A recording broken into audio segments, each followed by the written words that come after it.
Hey, this is Clark Wagaman with CW Designs. We're going to be installing a roof mount installation today. We're going to show you how to do a roof mount ledger for a patio cover install on composition shingles. We're going to start by installing our L-back brackets over every roof truss, every 24 inches. I've got 5 of them up now. We're going to install the last one and show you how we did that. Make sure they're all nice and level. Are nice and even with each other, set back from the gutter. I've started by measuring them about 1.25 inches behind the back of the gutter each, and I want to double check that as I go along because it's typical for the house, a gutter or barge fascia to not be totally straight. So you want to take a look at what's going on each bracket and look down the line to see what you got going on, so you've got a nice straight line when you go to install your ledger. So we're going to put the last one in. I'm gonna pre-drill and put my lag in, and then we'll show you how to put the ledger up. Show you here, we've measured our bracket back 1/4 inch from the back of the gutter. It's a little uneven here, so I've been checking my line to make sure these brackets are fairly well aligned, and they are. I've lined everything up, and I'm pre-drilling this hole after measuring it with a drill bit. Alright, that's ready to go. And now I'll put my lag in the roof, the last one we need on this bracket, right here. Okay, and that's in. Now when I level these, because it's a roof mount, we're going to attach a wood-filled ledger. The wood-filled ledger tends to pull these brackets forward a little bit with their weight. So rather than bend this bracket totally perfectly level, I always bend it with the bubble just at the front line of the torpedo. So that means the bracket is essentially pointing a little bit toward the sky. Not much, just a little bit. That way when we attach the wood-filled ledger, it pulls it flat or level with the ground or close to level. So that's how we're going to do that. We're going to install the ledger next. And right now I'm going to lay out my ledger. I'm also going to lay out my beam because I want those to match. And if I measure from one side to the other, I want to do the same thing on the beam. So I'm going to measure from right to left the way I'm looking at it right now, and then when I get my beam out, I'll match the two, and I'll show you that. I'm going to install these posts 1 foot in on each edge on the perimeter of the patio. That leaves 11'6" between the outside posts, the post centers. I'm also going to line up the rafters with the posts. So I've got to space out these rafters such that the posts are on the 1 foot in from the right and the 1 foot on the left. And that's pretty easy in this case. So all I've got to do is subtract 1 inch from each space. So normally our spacing is 24 inches on center. We're going to do 1 foot 11, and I'll show you how that works out. Okay, so we started on the 1 foot mark, because I want my post at 1 foot. The next mark is going to be 1 foot 11 from the 1 foot, which is 211, and then subsequently 111 again is going to be 410, and then 6'9", 8'8", 10'7", and our last post is 12'6", 1 foot in from the edge on 13'6". That's exactly what we want.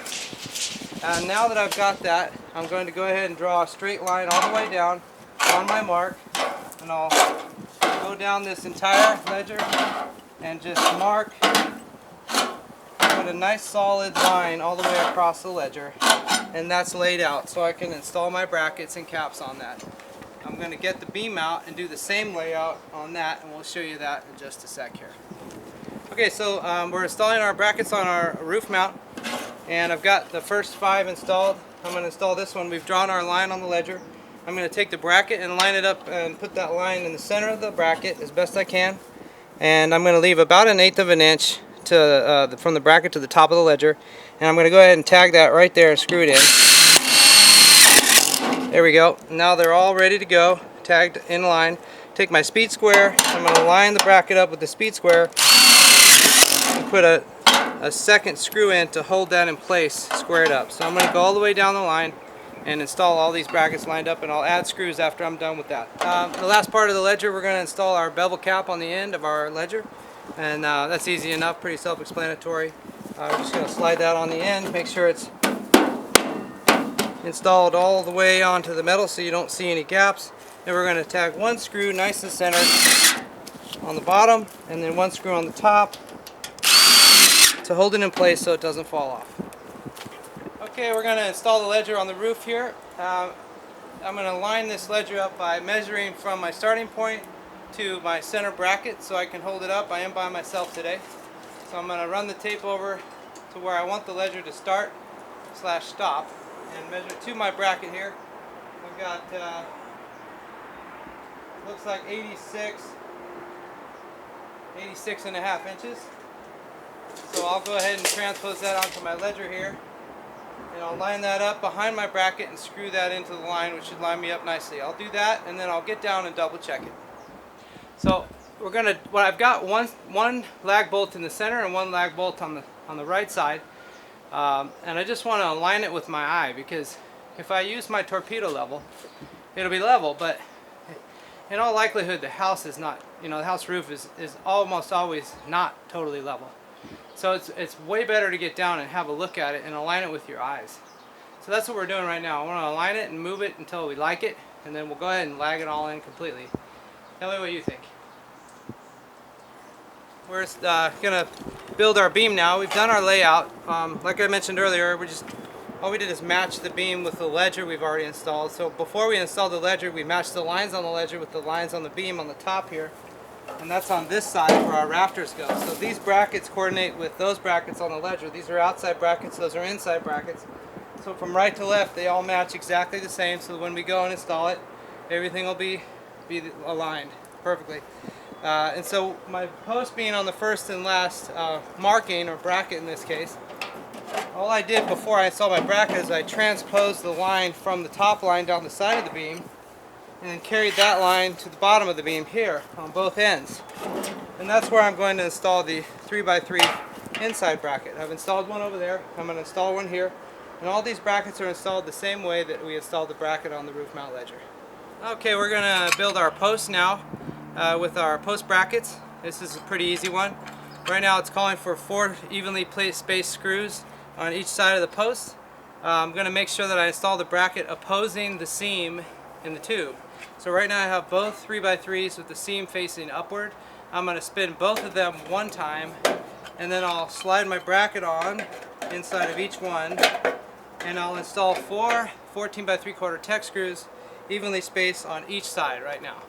Alright, so we're going to do our layout. This is, like I mentioned, a lattice patio cover. We're using 2x2 lattice shade bars or tubes. They're spaced 2 inches apart. So if you add the 2-inch tube and the 2-inch spacing, that's 4 inches. And so we'll take, depending on how many lattice rafters you have, we only have 6 that we're using today, so I'll mark 3. That way we'll have 2 rafters marked for the inside and the outside of the structure, and 1 for the center, that we can line our 2x2 lattice tubes up to once we get to installing those. But we want to mark this on the ground. Much easier to do before we get up in the air. So I'm going to put these 3 together. I'll run my tape measure along the first one, and I've already placed a mark every 4 inches. We're just going to go 4, 8, 12, and then on the red mark, if you use a Stanley on the red measure, 4, 8, 12, 4, 8, 12, 4, 8, 12, all the way down. Once I'm done with that, I'll make sure everything's lined up with my speed square, and I'll run a line down each one to mark all 3 rafters. Now my posts are going to be 1 foot in from the outside edge of our patio, which is to say on a 10-foot cover they're going to be mounted at 9 feet. So as we were saying, the posts, we're going to install the posts 1 foot in from the outside edge of the patio. So it's to say that on a 10-foot patio such as this, they're going to be at 9 feet. 9 feet out is this mark here, the third one in from the edge. And I've already measured that, and at 9 feet I'm going to transpose the mark with my speed square from that top 9-foot mark down the side, about a 2.5-inch mark. The extra one was a mistake. I've crossed it out. We're going to wipe that off with some acetone. But once I place a good mark, that's the mark we're going to use to line up at the top of our seam and our beam. When we install this over our beam, we're going to line this line to the seam on the beam, and that will put our beam right at 9 foot out from the attachment point, to make it simple. Okay, I want to do a layout on the ground where my posts are going to be, to give myself an approximation within a 1/2 inch of where my post is going to end up. Since we're doing a roof mount install today, I want to measure the eave. The eave's showing just under 26 inches. So I'm going to take my tape measure and I'm going to run it in that same location on the ground and add 26 inches to my post location. And my ladder's in the way, but if I just find my 9-foot mark, we know that our posts are going to be 9 foot on a 10-foot cover today. So we'll find the 9, we just need to add 26 inches to 9, and we'll put a straight line on the ground where that is. So that's 11 foot 2. Bam, there's my line. So I know my post is going to be about 11 foot 2 from the house, and that's approximately where we'll measure left to right as well in a moment. It's a small space, we'll need to move our ladder. So I'm going to measure this side as well now. And we're on the same spot of the house, measuring 11 foot 2 from the house to an approximate post location. Okay, now I'm just going to level my rafter on my post and mark it. I'm going to find level for my rafter, find level for my post. I've got my post set on the mark down on the ground that I made for an approximate post location. Level up on my post to make sure it's right about where it's going to end up. So I've got my level post location in both directions. And now I'm going to level my rafter one last time. And once I find level, I'll mark it. And I've got my level mark for this post.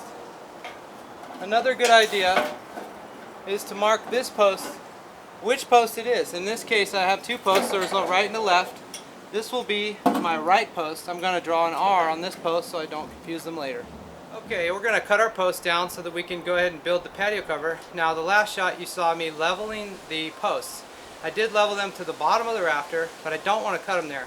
I need to cut them to the bottom of the beam. The beam is 8 inches, and the screws we used with the bracket equal just about 1/4 inch. So I'm going to take the mark I made on the post and subtract 8 1/4 inches and cut the post there so that when I build this, it's level.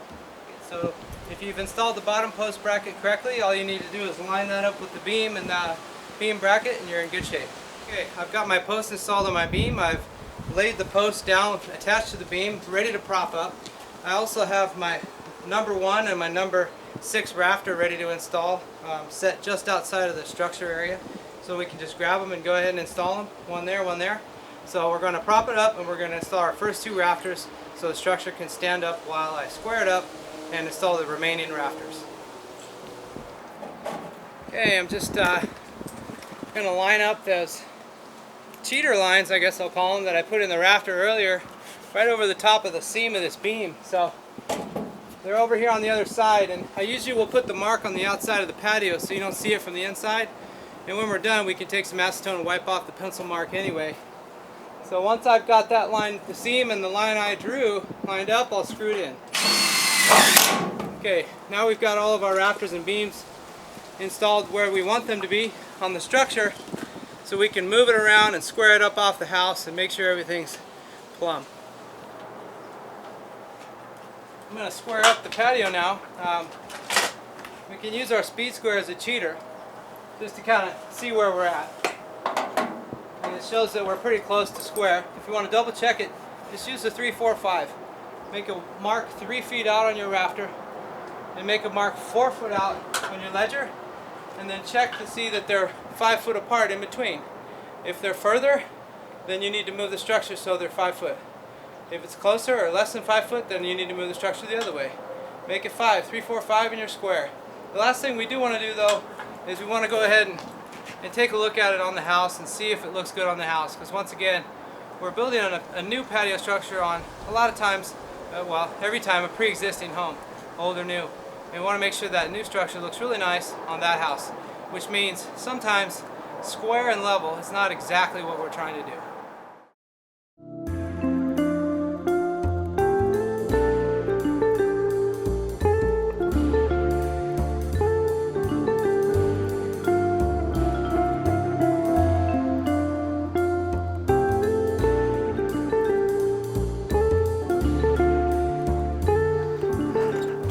We have all of our lattice rafters installed, and we're going to go ahead and install our lattice tubes.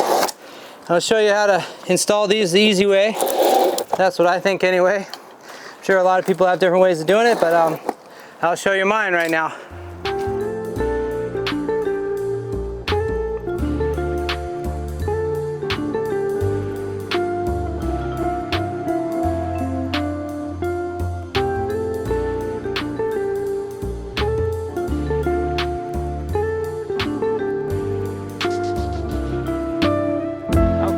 we're going to install our 2x2 lattice tubes now. As you recall, we've already marked every 4 inches on 3 of our rafters, 1 on the inside, 1 on the outside, 1 in the middle, so we can line our tubes up to those lines. And we'll want to line them up so we can see the lines from this perspective, from the forward perspective. What I'm going to do is measure my distance from my ledger edge to my first rafter, and in this case it's 12 inches. And so I'm going to remember 12 inches and mark every tube. To do that, I'm going to pick about 6 tubes. You'll have to figure out how many you can do. It depends on how tall your ladder is. The ladder I have today is pretty short. I'm going to take about 6 tubes. I'm going to line them all up approximately where I want them as far as left to right. They're not lined up on those rafter lines yet. I'm going to put every lattice tube, 2x2 tube, seam up first, and I'm going to roll it 1 time toward the house right now. Here we go. 1, 1, 1, and 1. So they're all rolled for the seam facing the roof, and I'm going to lock my tape measure so I can mark 12 inches on every tube on the surface that I have facing me now. On the bottom edge, mark about 1/4 inch of the bottom portion of the tube you're looking at now after you've rolled the seam toward the house. Now that I've got my first 6 screws installed, both lines, the mark in the, let me back up a little bit here. The mark I put in the 2x2 that is now lined up over the top of the rafter, I am aligning that mark with the seam in the 2x6. So they match up. Let's show you right here to show you what I'm talking about. There's a mark I'm looking at that's on the tube, bottom section there, and I'm lining it up to the seam in the rafter. That makes it really simple to line all the tubes up. So each one I do, the first screw I'll measure 12 inches, I'll line the mark to the seam and put my first screw in. Now I'm going to go to the other side of the patio and I'll line up the outside rafter, screw that in, then I'll come to the middle and I'll line up and screw in the middle rafter to those lines, and I can fill in between, and once I'm done with those, I'll do my next 5 or 6 tubes.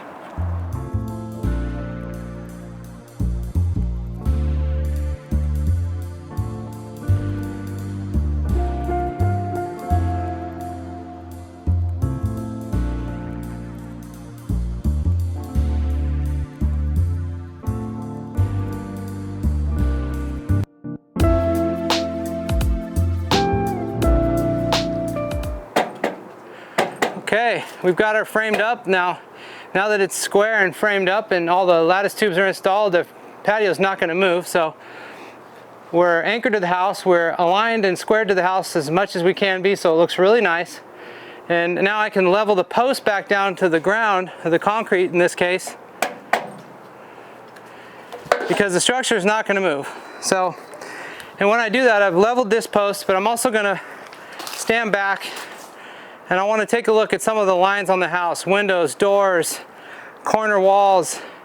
We want it to look really straight. So if something on the house isn't straight, we may want to move our post to make that look better, but it's going to be up to you.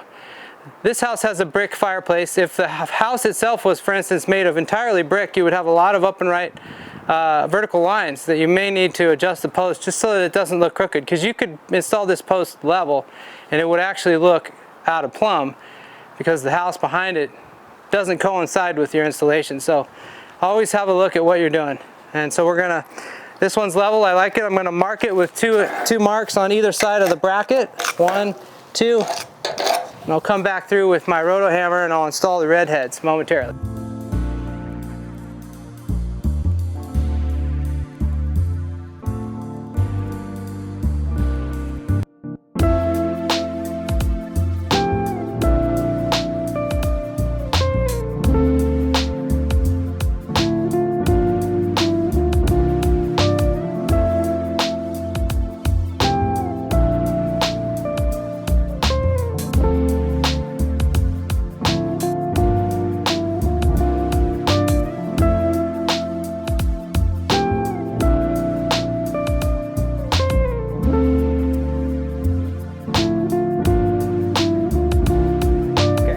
So when we're installing these red heads, it's really important to clear this dust out of here.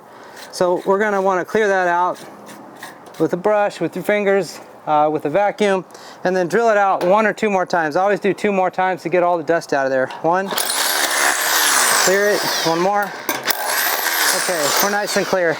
That way when we install this wedge anchor, it doesn't get stuck.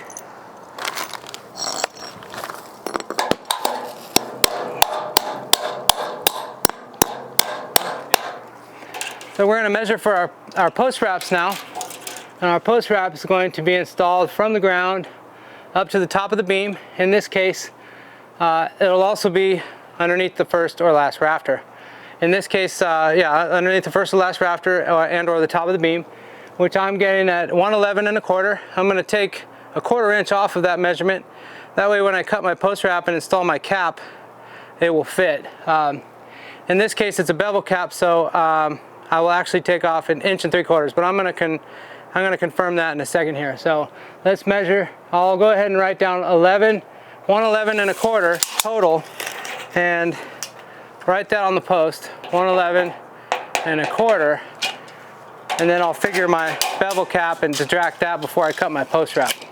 Okay, I've got my bevel cap in my hand and it's showing 3/4 of an inch, so I'll take 3/4 of an inch off of my measurements taken for my post wrap, so that when I cut my post wrap and install this cap, it'll fit and it won't be too long.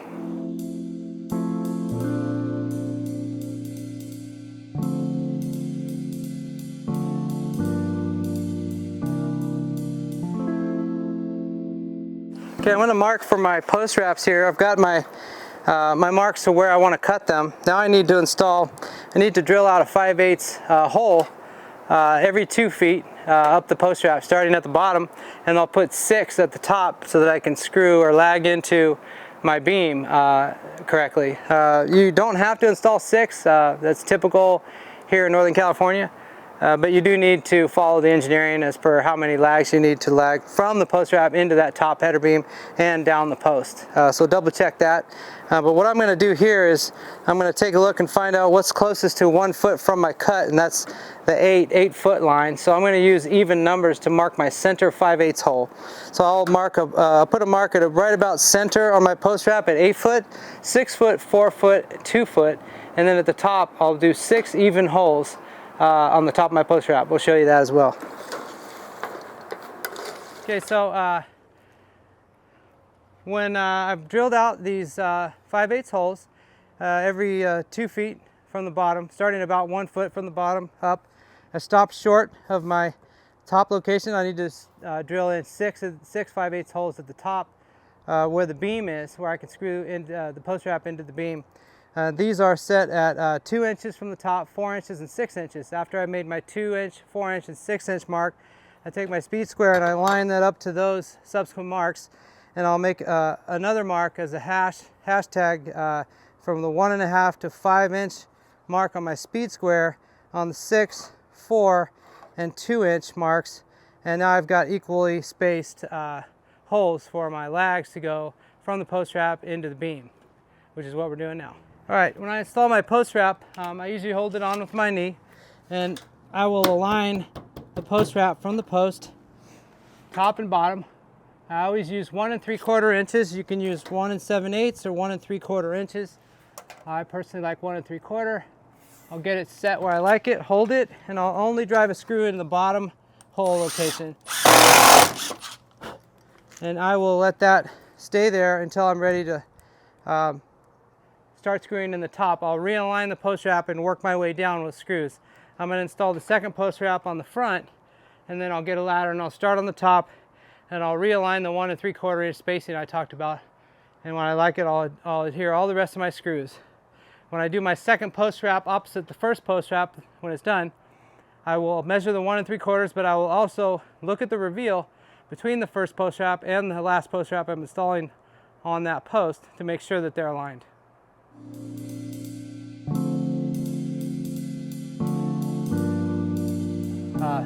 So again, I'm going to realign the top 1 3/4 inches, and I'll put my lags in,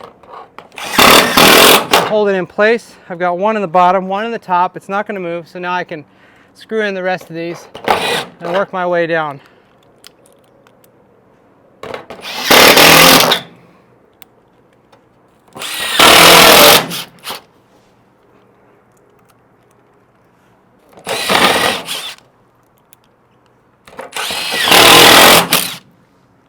Got other caps too. Well, now the fun part, we're going to put the caps in, our 5/8 plugs and our 2x2 caps. It's pretty self-explanatory, just pop them in.